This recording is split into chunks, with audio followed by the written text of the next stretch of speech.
Welcome to English Challenges, where you're going to learn real-life English that you can speak naturally and confidently. I'm Tanya, and if you're new here, make sure to sign up and become a challenger, and I'll send you free tips and videos every week. Today, you're going to learn a few American expressions that we genuinely use in real life, and they don't always make sense. So it's really good for you to be exposed to them so that you can understand them when native speakers use them. However, you're probably not here just so you can improve your listening skills. You probably want to improve your speaking skills. And for that, you gotta speak. So what I want you to do is pause the video after every expression, repeat after me, listen to the pronunciation and intonation, but really visualize yourself using the expression.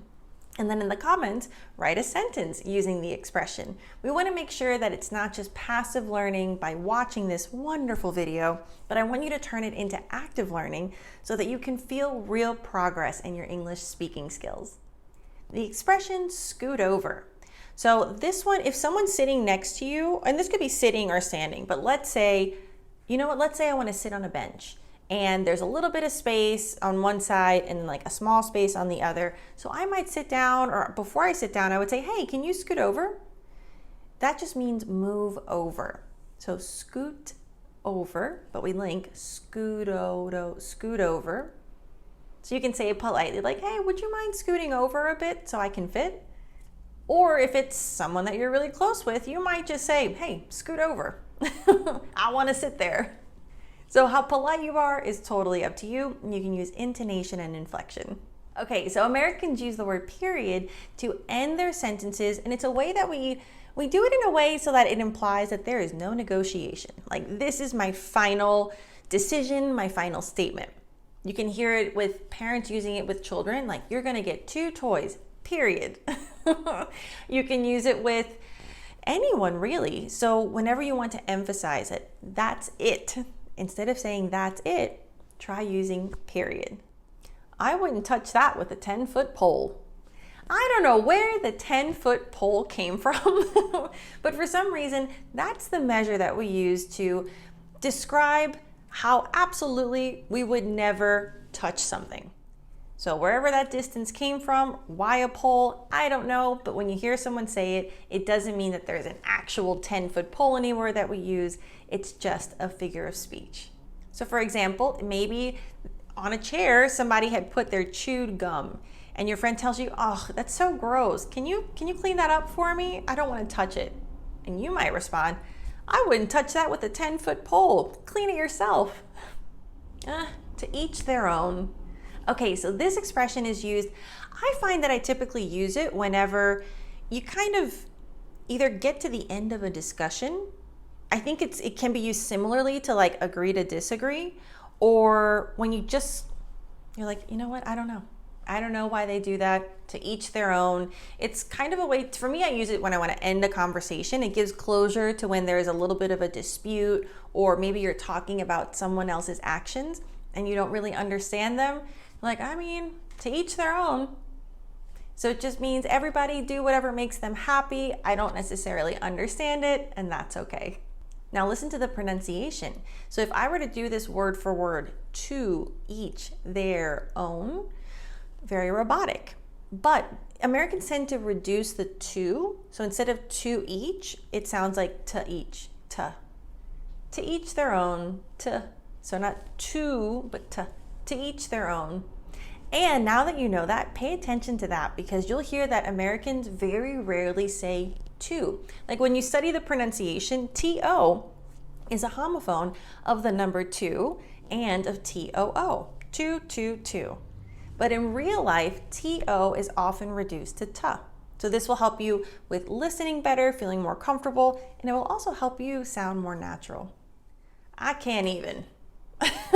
So this is kind of a newer American expression. I think it's kind of known for being used by millennials. So I can't even.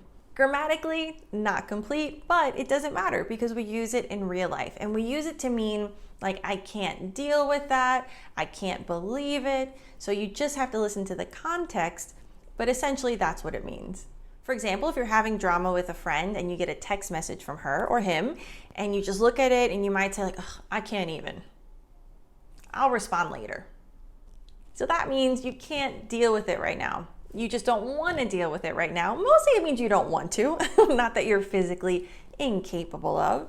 So I can't even. Now this one's tricky for language learners because of the contraction can't.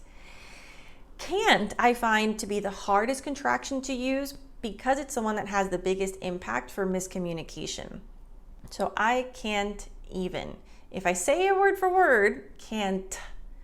But when we use it in the expression, there's no air expelled at the end with a T sound. So I can't even. It almost sounds like can, but it's can't.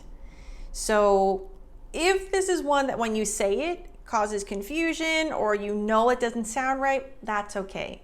You don't have to use everything you learn. For example, of all the expressions in this video, they're for exposure so that you feel comfortable listening and speaking with native speakers.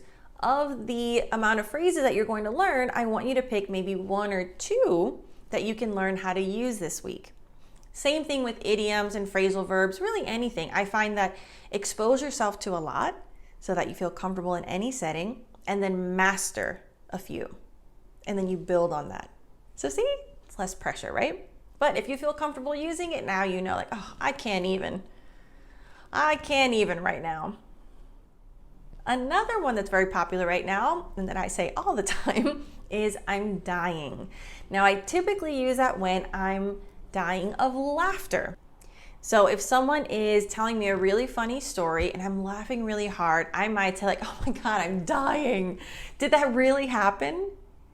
So I'm dying means I'm laughing really hard. In that context, it kind of meant like there was disbelief as well. So this is pretty, I don't know, I like it. I think it's fun. I'll also often say, specifically if I'm laughing, I'm like, oh my God, I'm dying laughing right now.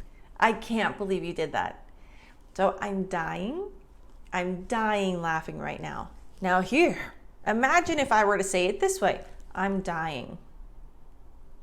It would be so confusing because the word dying is, well, I mean, it's pretty drastic, pretty dramatic. So if your facial expression and body language doesn't match the meaning of the expression that you're using, it's very confusing. So again, in this context, it's very lighthearted. So you want to smile or laugh like, oh my God, I'm dying. Tell me more. To run errands. I love this one because it's very comprehensive. It kind of means a lot of things in one, and we use it a lot. For example, if you ask an American like, oh, what are you doing this weekend? They might say, oh, I'm just running some errands. So that means that they're going to the grocery store, maybe the dry cleaners, are going to pick up a present for someone.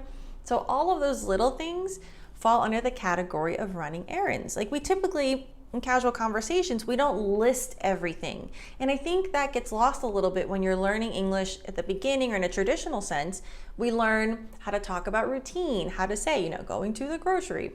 But in real life, we very rarely list it out because people don't care. Like, I don't actually want to know what errands you're running. It's sufficient to let me know that you're running errands. So that kind of tells me, okay, you're probably busy most of the weekend. Or it might tell me, okay, running errands is not like super important. It could be kind of flexible. So maybe I can still invite you out or plan something. Can you believe that? Can you believe it? Okay. This expression I love because we use it so much, and it's a rhetorical question. And that means that when people say it in this context, they don't expect an answer. For example, if we're talking about current events and I tell you about something crazy that the president did again this time, and I'm gonna be like, oh my God, I'm like, can you believe that? Can you believe he did that? Can you believe it? So here, I'm not actually asking or expecting you to say, yes, I believe it. It's just another way for me to express my shock about something. Now for the pronunciation, if we're using it, can you believe it?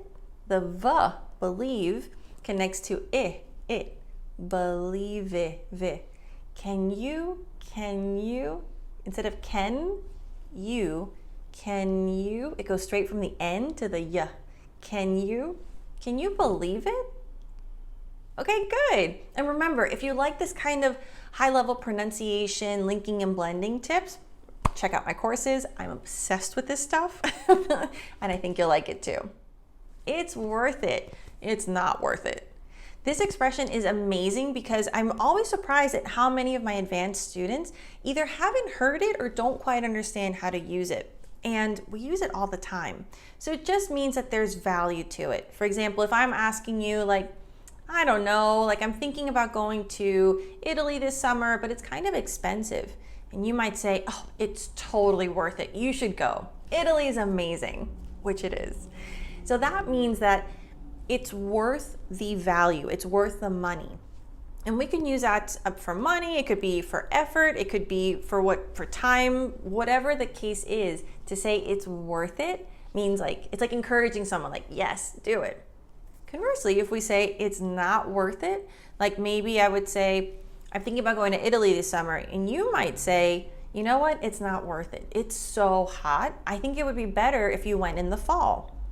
So it's not worth it means the money and the effort you're going to spend is just, you're not going to get a good return in the experience. So I would recommend a different time of year.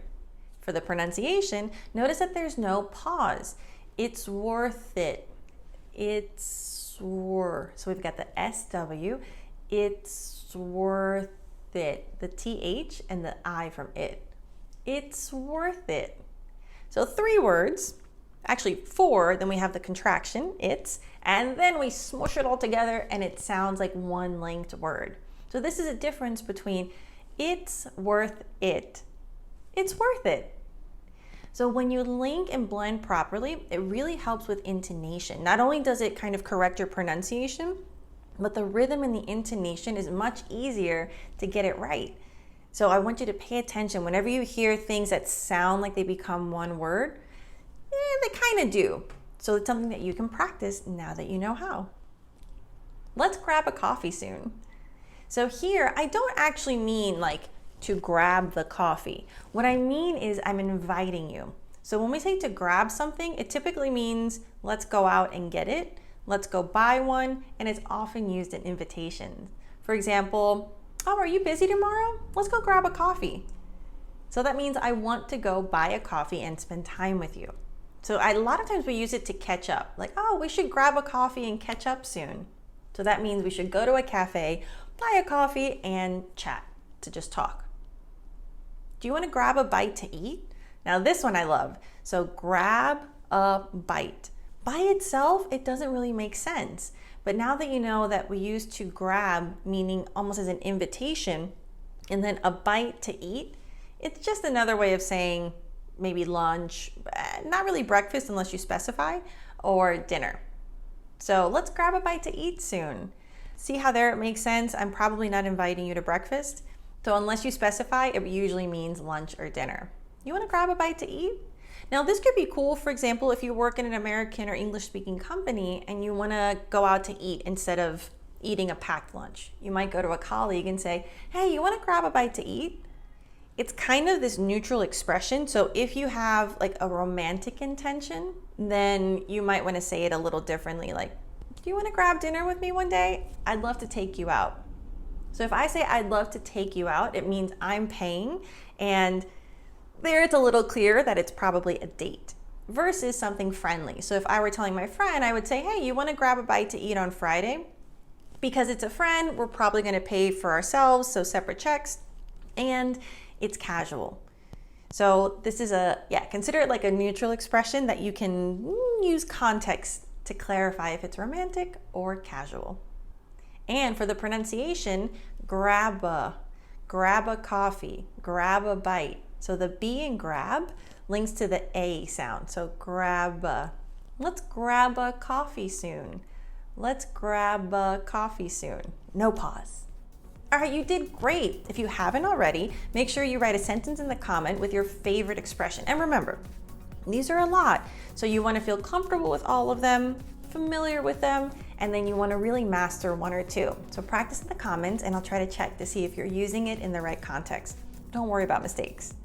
And if you want more American expressions, because of course you do, they're awesome, check out the playlist link above or in the video notes.